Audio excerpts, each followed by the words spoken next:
AJ asked me, this is actually very interesting. Next Friday, I'll be speaking as the commencement speaker at my old high school graduation. So I'll be the commencement speaker for the Davis High School class of 2015. So AJ asked me, I had told a bunch of stories on this thing called The Moth. Are you guys familiar with The Moth? It's like a storytelling radio show, and they do stuff all around town. So I wanted to, if it's okay with you guys, I'd like to share the story that I'm going to tell at the commencement speech. Would you guys like that? Would that be okay? Okay, all right. Yeah, let's do it. Okay. So I'm going to, anything that I need to preface or give you guys context, I'll give you guys context. But I just want to let you guys know, when I was in high school, my biggest dream was to play on the varsity basketball team. That was legitimately my dream. That's all I wanted out of life. I loved everything about it, the camaraderie, the shooting shirts, the team shoes. I loved it. And I don't know if anyone here was an athlete in high school, but just that process of opening up the box and taking out the sneakers, and you can smell the leather and the child labor. It just means a lot. I knew this is the pre-Jeremy Lin era. A brown kid was never going to make it to the NBA. This was the closest thing I would ever get to that. And my favorite player was Penny Hardaway. Penny Hardaway played for the Orlando Magic. Their colors were blue and white. Our colors, the Davis High Blue Devils, we were blue and white. And Penny, before his injury, he had it all. He had the speed, the size, the quickness, the hype. He had a commercial by Nike called Lil Penny, and voiced by Chris Rock. I loved it. And I wanted the Air Pennies when they came out. I wanted them so bad. I saw them at the mall. And I asked my mom, can I get the Air Pennies? And she said, do they sell them at Mervyn's? And I was like, no, they do not. They do not sell them at Mervyn's. And he's like, well, then you're going to have to get them on your own because we don't have a Penny Hardaway budget. So I got a job at this place called the Office Max. And I sold printers. And their policy was, whenever someone came into the store, I had to say, welcome to Office Max. How can I help you take it to the max? No matter what. No matter what, people would come in.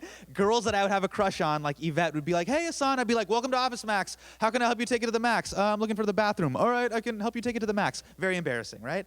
Super embarrassing situation. And I also felt kind of bad. There was like an ethical problem that I had because I had to sell printers. And if you guys don't know, the Canon Inkjet 5160 printer right now is available for $129.99. With rebate, it's $99.99. But ink cartridges for the rest of the year will cost you $7,963. So it's clearly a very good economical decision, all right? I had to swallow my soul and tell people it was a good idea so I could get these Penny Hardaways, right? I save up for them. We go to the Art and Fair Mall. I buy them. I open up the box. I have them, and they're mine. They're mine. I earned it, right?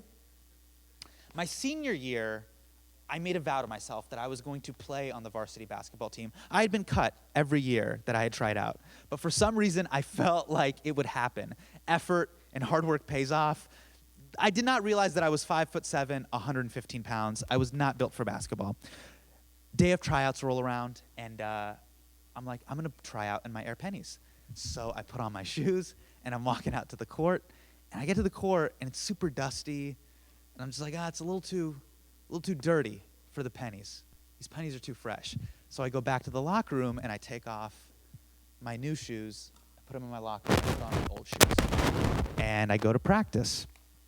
And I really try my very hardest at tryouts.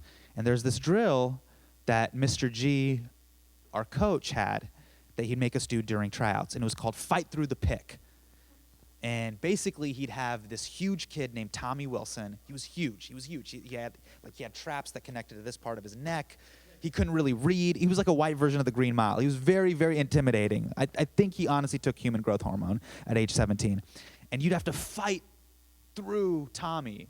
And Mr. G would yell, "Fight through the pick!" And I'd run as fast as I could. And I'd try to get around Tommy, and I would hit his shoulder and just fly. Like he was like a force field. And I'd hit the deck, and I remember when tryouts would be over, I'd just be drenched in sweat. Like I looked like an immigrant family at Waterworld. I was just soaking in sweat.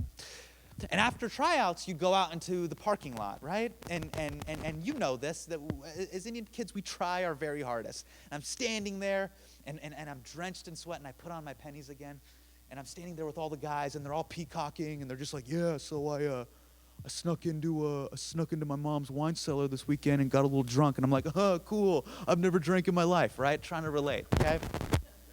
I'm standing there, and all the peacockers are peacocking. Their feathers are out. And all of a sudden, Tommy Wilson goes, yo, Hassan, those are sweet pennies. Where'd you get them from? And I'm like, oh, Tommy's talking to me. Like, he's talking to me. So I'm like, you got to relate. So I was like, oh, Tommy, I actually got them from Nike Outlet. They're on sale right now. And he's like, nah, I don't think you got them from Nike Outlet. I think you got them from the urinal. I took them out of your locker and I peed in them. And everybody just started laughing. 60 of these dudes that were all trying out to be on the team just stared at me and started snickering. And I looked down and I felt it. My socks weren't wet from sweat. They were wet from Tommy's pee. Nothing. And then my dad's 91 Nissan Stanza just pulled up. And like the Red Sea, all the dudes just split. And I got in the car. And we drove home, and we didn't speak like we usually do. But this time we didn't speak to each other because I had pee in my shoes. And my dad, he parks the car in the driveway, and he opens up the garage door, and he walks inside. And then I just walked over to the dumpster, and I took off my Air Pennies, and I threw them away. I never got a pair of Air Pennies ever again. And I only had them for 2 days. Tryouts continued for the next 3 weeks, and I kept doing my best to fight through the pick, and I tried my very hardest. And on November 1st was that's the day they posted the results for tryouts. And I made a promise to myself. They post the results before first period. And I made a vow to myself that I would show up early. That way, good or bad, I would just have that moment to myself, right? So I get there at 7:15 in the morning, and I'm just standing outside of Mr. G's classroom, and I see the blinds are shut, and I wait for that moment for the blinds to open, and then he sticks the list on the window. And I check those 14 names, and my name's not on the list. And that was the end of that dream. 7th period rolls around. I'm kind of letting it settle in now. And it's the beginning of calculus class. And it's the usual routine where kids are opening up their backpacks and taking out their books, and there's the usual hum and ha of the class that's about to start. And all of a sudden, as Mr. G's about to write the lesson plan onto the board, Tommy walks into the classroom, because he's a star basketball player, and he sits in the back and starts just searching stuff on the internet. And Mr. G doesn't say anything. And Tommy kind of notices me in the classroom. And just as Mr. G's about to start class, he goes, hey, Hassan, did you make the team this year? And I was like, no, I didn't. He's like, oh, that sucks, bro. This is the last year you could have tried out. You're not gonna be able to try out ever again. That sucks, huh? And some people started laughing, and then other people were staring the same way you guys are staring right now. And then I was like, fuck this. I put my calculus book away, put my JanSport on, and I walked out of that fucking classroom. I got into my car, and I drove home. And I got to my room, and I just started crying. It's just like bawling, all these just like years of effort, and my shoes were gone, and my dignity was gone, and I had nothing. 17 years old, this was my one dream, and I lost it. And then my dad came home from work, and he comes into my room, and he's like, why are you crying? And I was like, because I got cut from the basketball team. And he's like, I told you you shouldn't have cried. You shouldn't have tried out. And he was just being a pragmatist. He was being practical. He's like, look, you are skinny. You are small. Why are you doing this? This is not your thing. Do you understand? Sports is not your thing. Go, study hard, be a doctor, laugh later. That's your lane. Stick with your lane. What's interesting about that whole situation is that that was probably one of the lowest moments that I had had in high school. And I realized you really can't fall off the floor. And even when you are on the floor, it's not that bad. You're still alive, and you still got to go to class the next day. And I ate Chipotle the next day, and life moves on. Do you know what I mean? I got avocado. Fuck it, right? Immediately when I graduated, the next year, I asked myself, what's another thing I can do where I can lose all of my dignity and humanity? And that's why I decided to do stand-up comedy. And night after night, I proverbially got my shoes peed in every night.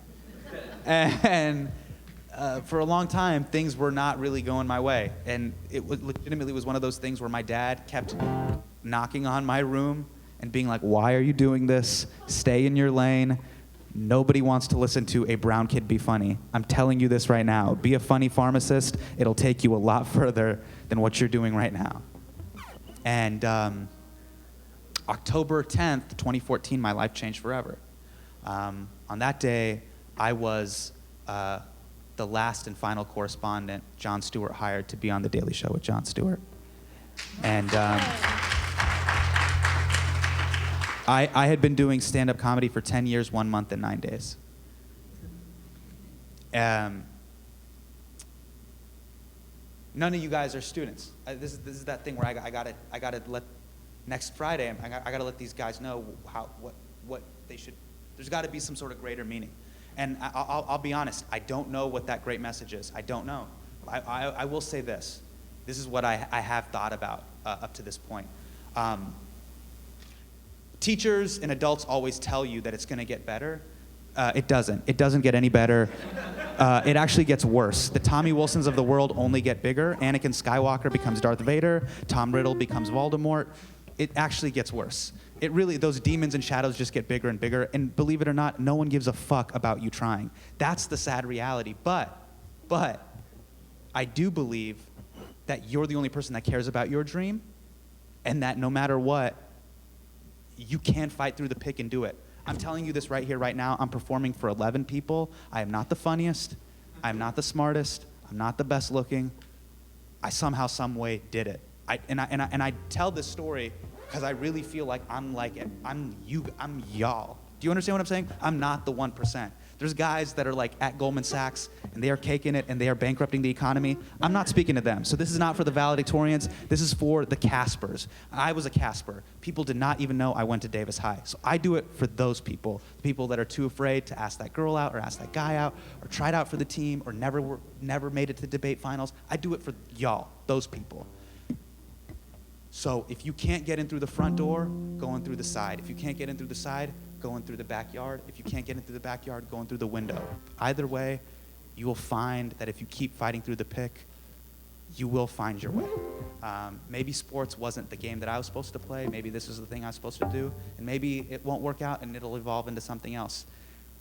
Honestly, I also should note, I should not be giving any life advice. I'm 29 years old. I have a lot more living to do.